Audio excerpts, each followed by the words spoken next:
周红林被气得很了，海童却觉得今天真是大快人心。他夫妻俩从姐姐的租房出来后，海童一路上都还在笑。战印好笑地说他：“你别笑得太狠，笑痛了肚子。”笑痛肚子，我也乐意。现在周红林准时回家了，不知道他看到现场啊，是什么反应啊？肯定是以为进错家门了。呵呵，想着他的反应，我就忍不住笑。容许我大笑3声，哈哈哈。战印被他逗得直乐，哎，差点乐得撞上路灯，吓得他急打方向盘才避了过去。海童也被那变故惊得忘记了笑。等到安全了，海童说道：“战印，你车技行不行的呀？不行的话，以后由我来开车，我车技很好的，赛车都没有问题。我18岁就考到了驾驶证，是个老司机了。刚才就是个意外，是笑得很了，分了神。”海童，好吧，我不和你说了，你专心开车。他扭头看一下车后座的老太太，见老太太似是睡着了。她提醒丈夫：“奶奶睡着了，你把音乐调小声一点。”梁姨呢，还留在海玲的家里，并没有跟着回来。战印一言照做。海童打了个呵欠，我也想睡了。快到家了，我眯一会儿，到家后你叫醒我。你这一眯能眯到明天，别睡了，就10分钟的车程，咱们说说话。海童斜睨着他，跟你聊天容易把天聊死。半晌，他说：“海童，我长这么大，除了你，没有人这样打击过我。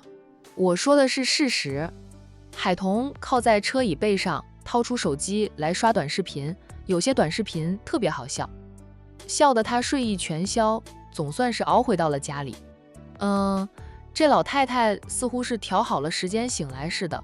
战印刚停好车，他老人家就醒了。折腾了一天，大家都累，老太太没有再打趣小夫妻俩。上楼后呢，就回房洗洗睡了。老太太已经知道小夫妻俩是住在一起，海童也就不害羞了，就把自己的生活用品都搬到了战印的房间。战印看着他一件件的搬，一件件的摆放，眼底满是宠溺，就很喜欢这种你中有我，我中有你的感觉。他拿来他的睡衣递给他，柔声说道：“彤彤，先去洗澡，很晚了，早点休息，明天再整理。”几点了？海童问着他，却是自己掏出手机看时间，都11点半了。海童低呼一声：“这么晚了，我去洗澡。”他接过他递来的睡衣，又去拿了他现在要用的必需品，进了浴室。等他从浴室里出来时，他的那些护肤品已经被整理好，是战印干的。彤彤，我帮你摆好了，你看看行不行啊？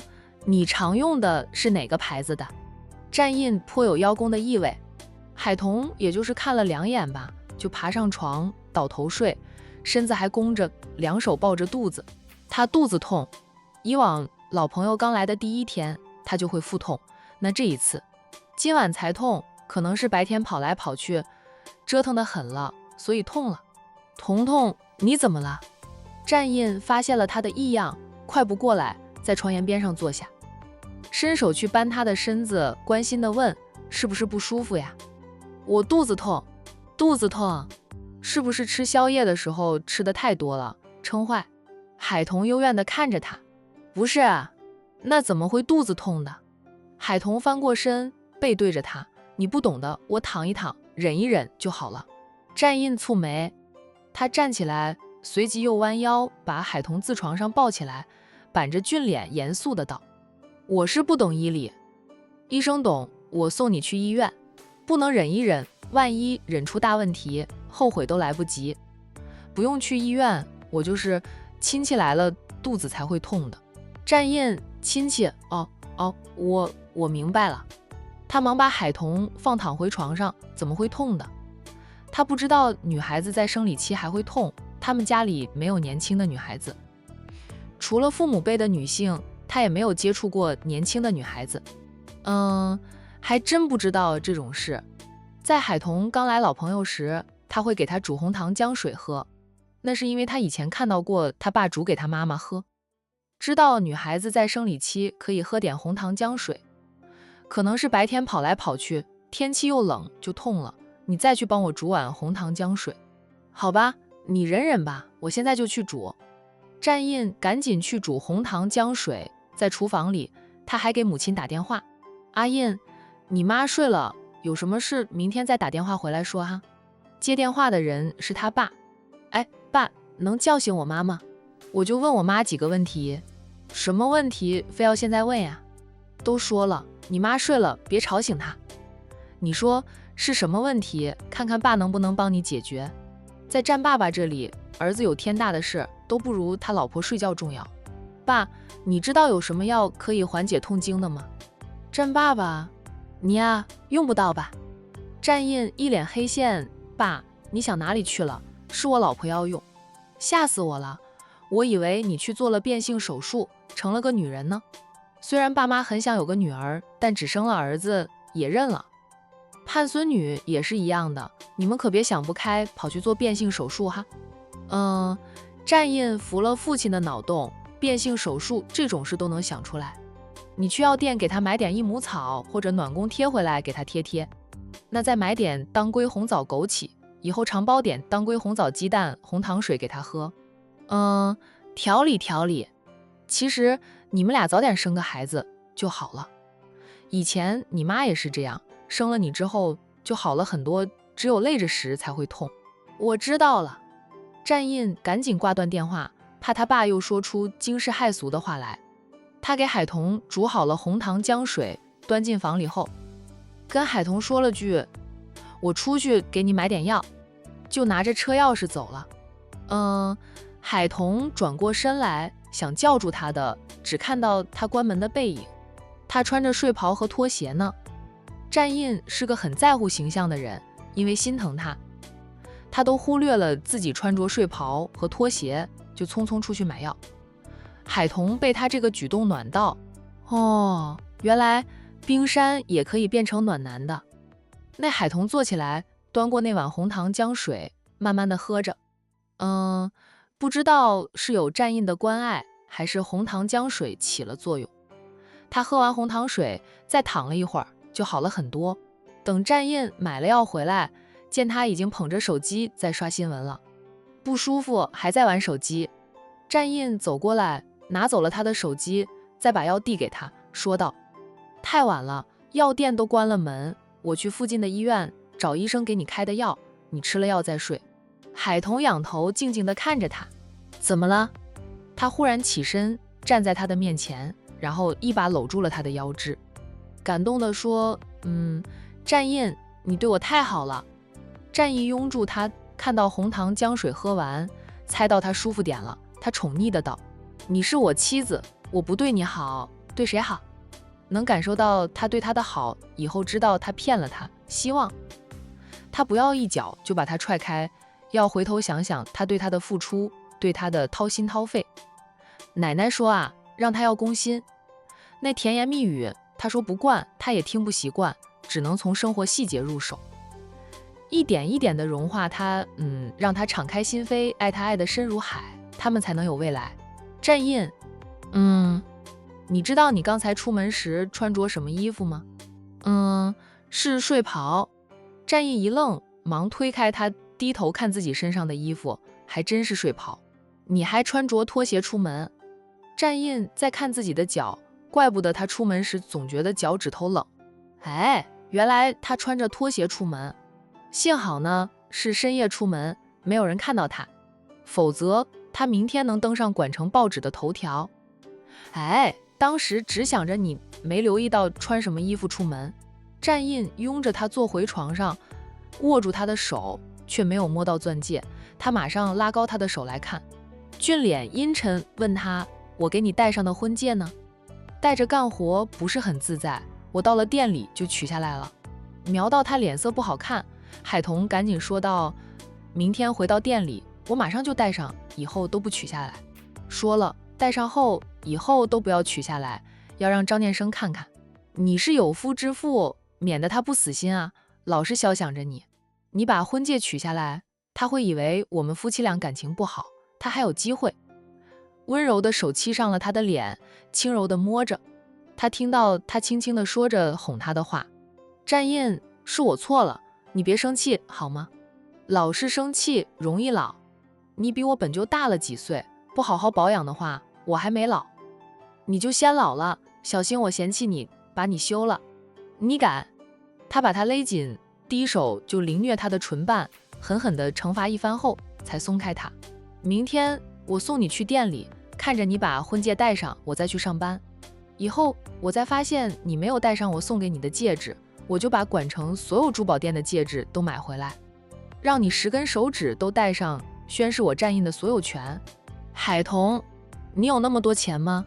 他这句话说得很小声的，他当自己是里的霸总呀，钱多到没地方花，还把管城所有珠宝店的戒指买回来。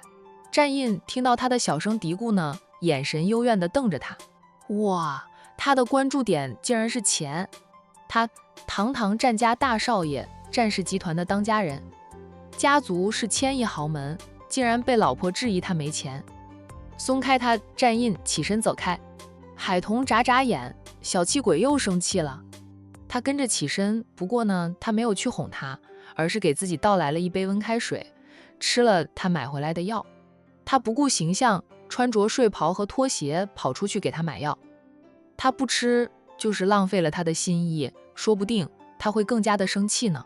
战印很快就回到了他的身边，把手伸出来，他命令。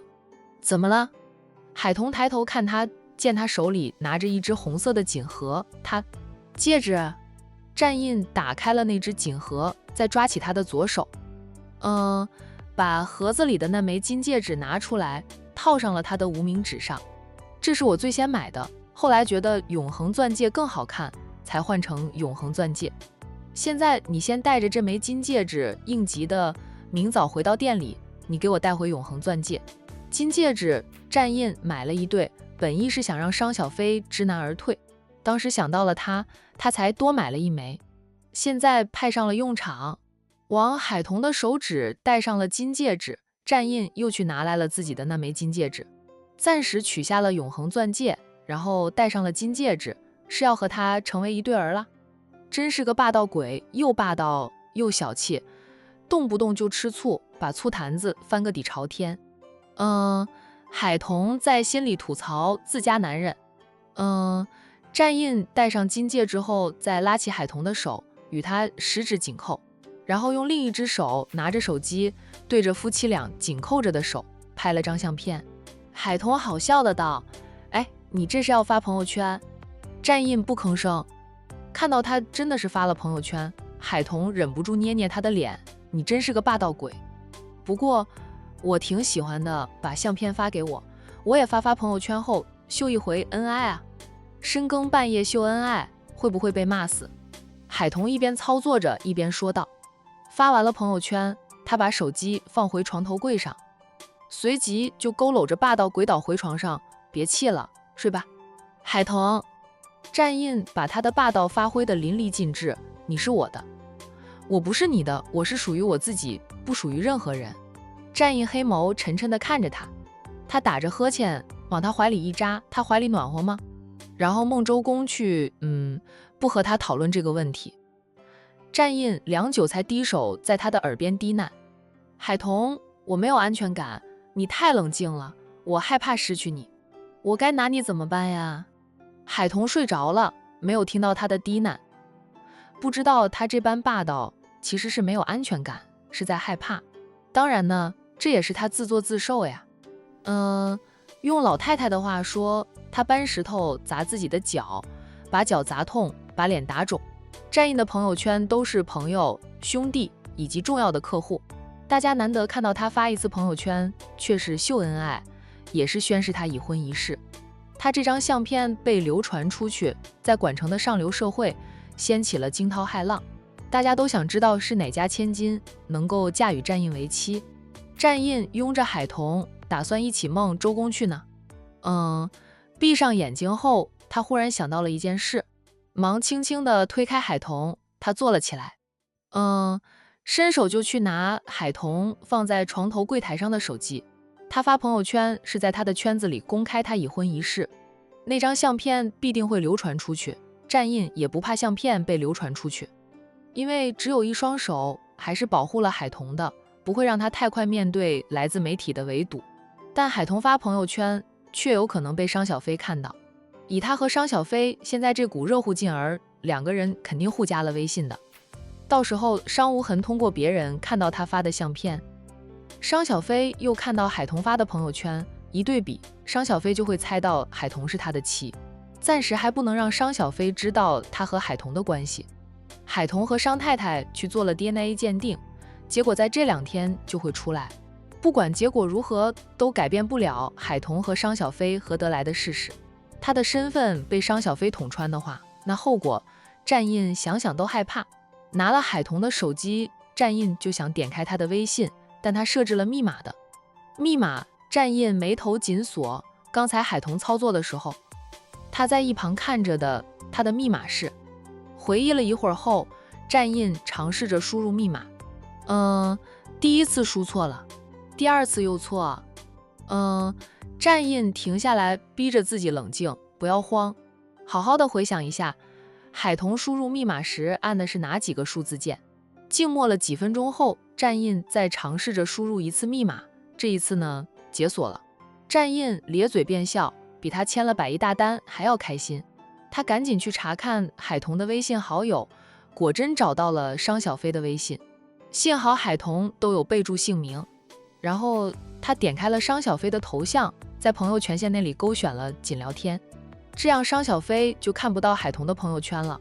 海童的朋友圈仅展示最新3天的，就算以后海童发现商小飞看不到他的朋友圈时，这张相片早就沉默了，商小飞也看不到。他庆幸啊，夫妻俩都是深夜发圈，朋友们呢大都梦周公去了。海童发了那张相片到朋友圈后，都还没有人点赞，又做了一回贼的战某人，心满意足地躺回了海童的身边，记起了什么，又重新拿过海童的手机，进入微信看他对他的备注：战先生，闪婚老公。他可能是怕忘记他是谁，所以在战先生后面还添上闪婚老公几个字，就像他当初忘记他是谁，把他删了后重新加回来，他就添加了备注，才能记住他是谁。重新放下了手机，战印又拿过自己的手机，在他的微信列表里找到海童的头像，重新更改备注，改成了我老婆。要是哪天海童拿他的手机来看，看到他的备注，心里肯定甜丝丝的。海童没反应，没感觉。海童晚安，愿你梦里有我。战印在海童的耳边低喃一句，才拥着他入眠。海童睡得香甜，什么梦都没有梦到，一觉到天明。睁开眼，身边早已没人，战印不知道什么时候起来的。他坐起来，看到战印已经把他的衣服放在床头柜上，让他一起来就能看到。还真是体贴啊。海童拿过衣服，不急着下床，而是一手抱着衣服，一手拿过了手机，习惯性的先点开微信。没有人半夜给他发信息，朋友圈点赞的次数倒是有了几个，不过他的微信朋友圈只允许几个特别亲近的人看，像那些合作书商，他是不让他们看他的朋友圈的，保护着自己的隐私空间。就算平时发圈，也只公开3天的动态。昨晚发的动态，第一个点赞的人是战印。海童都愣了一下，他们夫妻互加的时候，他向他公开了朋友圈吗？可能是当时加他的时候，他就是点点点的忘记了把他屏蔽在朋友圈外面吧。回想领证后，他除了发他编织的工艺品以及阳台上的那些花，就没有发过其他。海童就放下心来，庆幸自己没有在朋友圈说过战印的坏话。战印推门而入，醒了。他穿着一身运动服，不用问也知道他是下楼晨跑了。天气冷，你也这么早起来晨跑啊？习惯了。战印关上房门后走过来，在床沿边上坐下来，关心地问他肚子还会痛吗？不会了。海童抱着衣服，拿着手机滑下床。你不急着换衣服吧？我先占用洗手间吧。你先用吧，我去给你煮早餐吧。海童顿住脚步，扭头问他，你行不行的呀？战印眼神一沉。海童捕捉到他眼神的变化，忙道，你别想歪，我的意思是你煮的早餐能不能吃？战印起身走到他的面前，伸手帮他梳理了一下散乱的头发，声音低沉：我行不行，总要你试过才知道。他觉得他在开车，又不好接话，怕接话了。夫妻俩都开车，车速太快容易撞车的。不过呢，自我进入战氏集团上班之后呢，我鲜少在自己做吃的，工作太忙了。还没有接管战氏集团之前，他虽然也要进入公司接受培训，各种磨练，但在奶奶的要求下，他们兄弟几个在家里是没有少爷的架子的，生活上都是自理，自己能做的事自己做。偶尔奶奶心血来潮想尝尝他们兄弟几个做的饭菜，还会指名道姓让谁谁下厨，烧几样拿手好菜给奶奶尝尝。奶奶说，虽然他们家里不缺钱，但他们也要掌握各种生活技能，那技多不压身，于他们来说都是有用的。自己足够优秀了，就算离了家族的庇护，凭着自己的本事也能撑起属于自己的一片蓝天。拜奶奶所赐，他们兄弟9个都会烧菜做饭。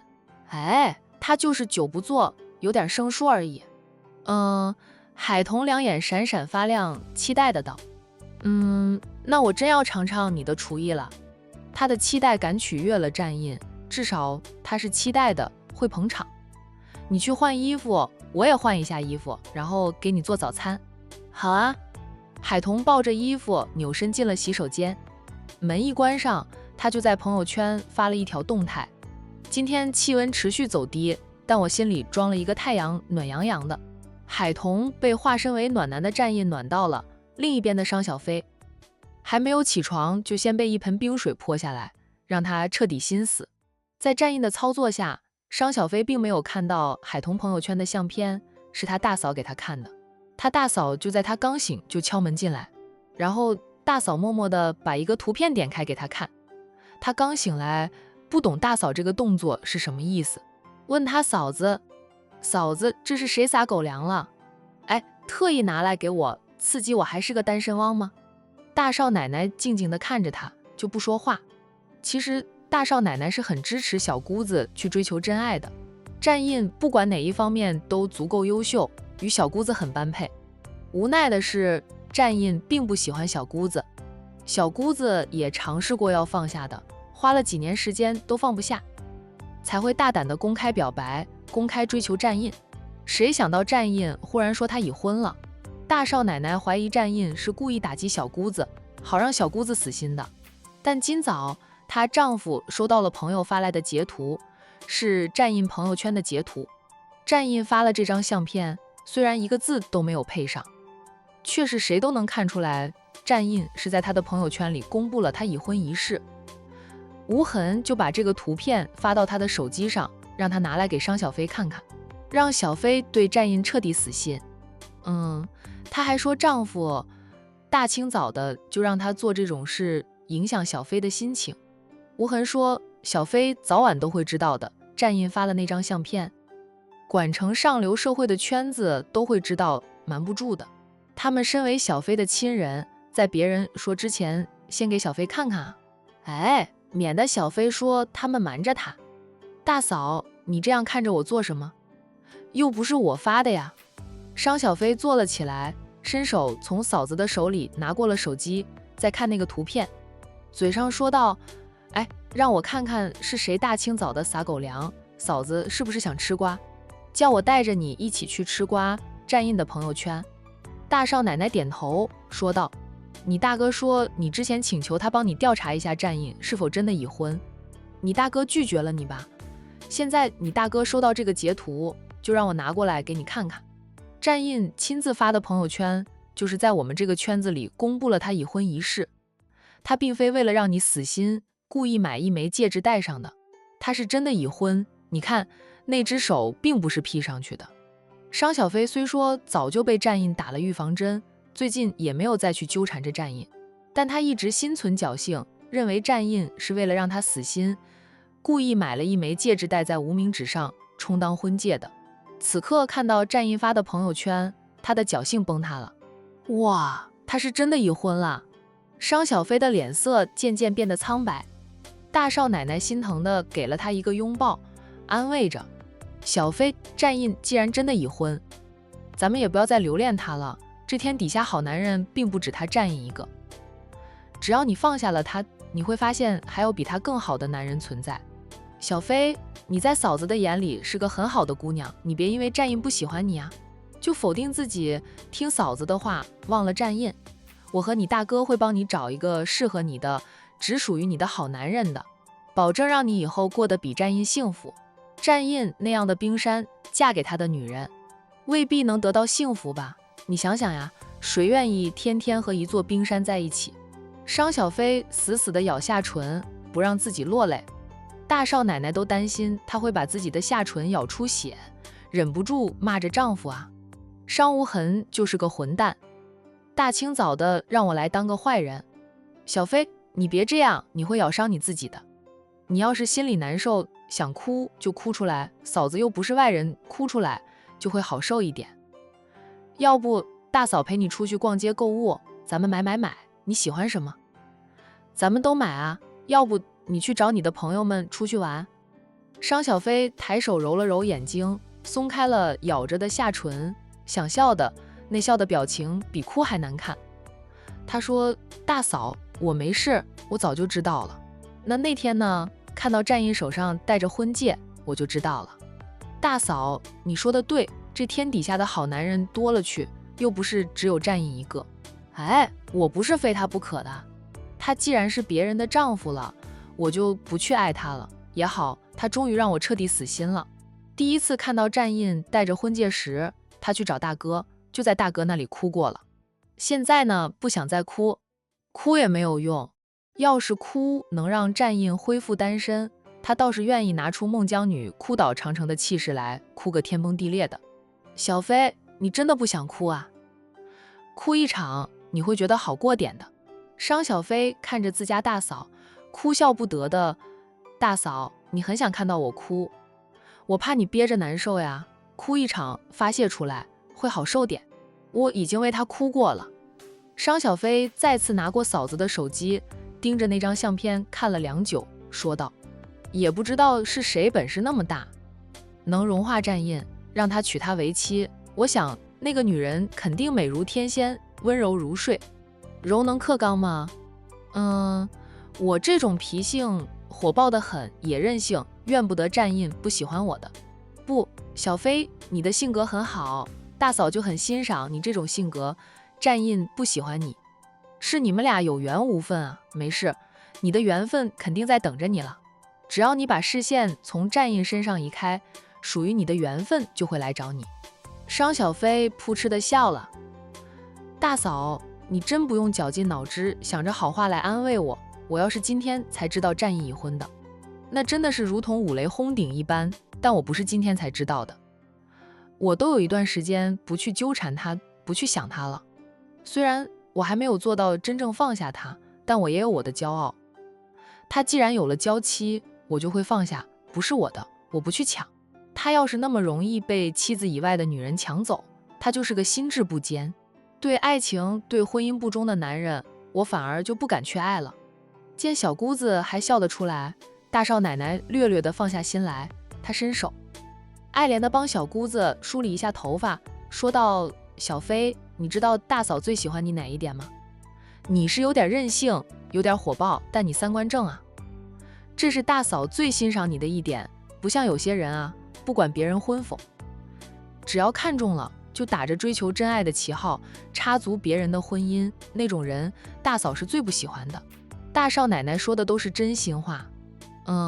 因为小姑子的品性还不错，她才能像婆家人这般包容着小姑子。要是个极品，她才懒得搭理。大嫂，我没事了，你回去补补眠吧，跟我哥说啊。不用担心我啊，我商小飞又不是嫁不出去。那行，我回我房里去，你要不再睡会？我不睡了，等会儿去找海童玩。对了，昨天我尝到咱们家点心师做的那几种新花样的点心不错。不知道还有没有，我打包2盒拿去给海童和小军尝尝，他俩都喜好甜品。跟他大嫂一样。他家原本没有点心师的，都是厨师兼顾了。那自从大嫂进门后，他大哥就特意为大嫂请了个高级点心师回来，专门为大嫂做各种各样的美味点心。大少奶奶笑道：“我尝着也好吃，这让点心师今天又做了几样，你下楼去看看吧，应该出炉了的。你多拿几盒过去给海童吧，他要是喜欢吃，天天给他送都可以。”知道海童极有可能是丈夫的表妹，大少奶奶虽然还没有见过海童，对海童就先有了好感。她肯定喜欢。提到海童和沈小军、商小飞说话都带笑。哇，那两个人就是吃货，怪不得能成为好闺蜜。脾性也差不多。眼见那错开了话题后，商小飞似是忽略了战役已婚的事，大少奶奶才放心的回房去。商无痕在房里等着妻子回来。小飞还好吗？可能是他最先知道的吧，他比我们想象中坚强很多。不过大清早的你就让我过去，还是影响了他的心情。以后这种事你去做吧，老是让我去当坏人。商无痕上前拥着妻子，笑道：“你和小飞更聊得来，我说的话小飞不喜欢听啊，你就是个直男，也就我才会喜欢你，换第二个女人早就嫌弃了，所以我只爱你一个，只娶你一人。油嘴滑舌的。战印的太太是哪家千金？你打听到了吗？”商无痕摇头，我打电话问了一圈，他们都说只看到这张相片，还是一个传一个的，谁也不知道战印的太太是谁。战家那边又捂得密不透风的。商无痕非常佩服战家。战家的事情，除非他们想让外界的人知道，否则他们的嘴就是棒抿得死紧，亲朋好友都问不出来。像战印在朋友圈公布已婚一事，今天已经成了管城的头条新闻，但战家那边依旧没有半点风声露出来。有媒体记者已经在战家大宅门口守了大半个晚上，听说现在还在守着。然后呢，就是战氏集团的门口，此刻也有很多媒体记者守着，想通过战氏集团的人获知战大少奶奶的身份。但战氏集团的人呢，嘴巴也牢，估计余悸集体想骂战印了，太不地道，就发一双手出来，连个脸都不露，把他们的好奇心吊得半天高。又无从获知战大少奶奶的真面目，那种被吊着的滋味太难受了。余悸不是无孔不入的吗？这么大件事，他们竟然一点风声都没有收到。商大少奶奶承认啊，她也很想知道战家大少奶奶是何方神圣。商无痕默了默后说道：“余悸此刻大概想骂娘啊，现在除非战印向媒体公布女方的身份，否则我们都查不到。”顿了顿后，商无痕遗憾的道：“挖不到苏南过来，是我此生最大的遗憾。战印这辈子不知道踩了什么狗屎运，能得到苏南的忠心追随。苏南在苏氏家族又说得上话，与苏家少主手足情深。战印有苏南的相助，等于是有了整个苏氏家族的帮助。大少奶奶安慰着丈夫，人生总会有点遗憾的，哪有十全十美？你身边的那些人也很不错，其实与苏南不分伯仲的。苏南不过是恰好出生在苏氏家族而已。”商无痕叹口气：“哎，是呀，人生啊，总会有点遗憾的。”海童去姐姐的租房里接上梁姨和洋洋，才和战印一起回店里。他没有坐战印的车，战印非要开车护送他，他就只能接受。洋洋在妈妈的陪伴好了很多，又肯跟着梁姨玩，这样海玲才能回公司上班。毕竟是用期未满啊，总不能一直请假的。一回到店里，战印就提醒着海童：“永恒钻戒。”海童，我马上带上它，保证以后我的手在，它就在。然后他回到收银台前，用钥匙开了收银台的抽屉。那枚价值不菲的永恒钻戒静静地蹲在抽屉的角落里，战印看得都脸色黑黑的。哇，他这是有多随意啊！海童拿出那枚钻戒，重新套回他的无名指上。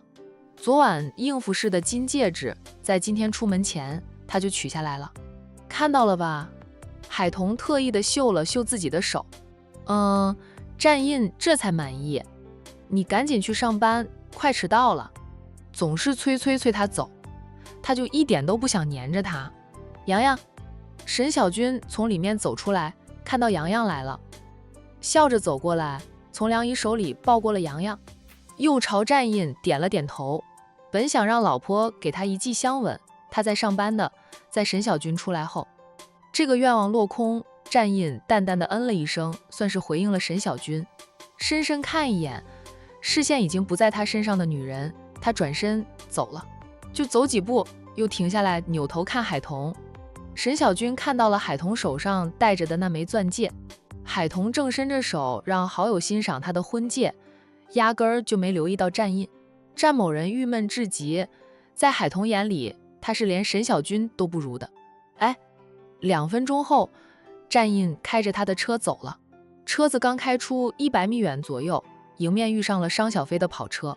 由于2个人的车速都挺快的，就这样擦车而过，谁也没有刻意去看对面那辆车上的人是谁。